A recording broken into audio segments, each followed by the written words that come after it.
While many people expected Donald Trump to pull out of the Paris Climate Agreement like he had in his first term as president, what has surprised many is the speed with which he's doubled down on it and done it on his very first day in office. And this, of course, will have huge implications for the fight against climate change. Firstly, unlike his first term in 2017, when he had first pulled the US out of the Paris Accord, this time we're looking at fast forward to 2025. Climate change has become much more extreme. It's become an even bigger crisis and really requires all hands on deck. It's clear that we're not going to be able to meet the targets that were set in Paris, which is why countries actually have to come up with new targets, in fact, as early as next month. And therefore, the timing of this really couldn't be worse.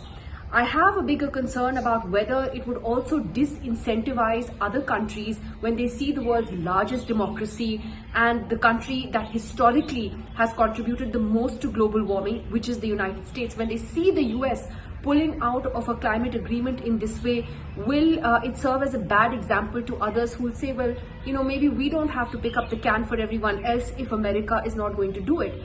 The financial implications are huge because so many developing countries depend on money from the richer countries like the US to fund their climate action plans.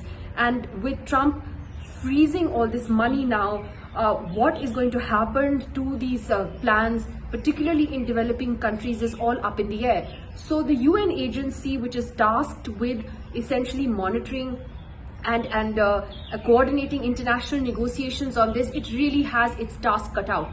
We're already, as I said, moving away from the Paris targets, and the earth is clearly warming up much faster than we would be comfortable with, and Trump has just made that fight even tougher.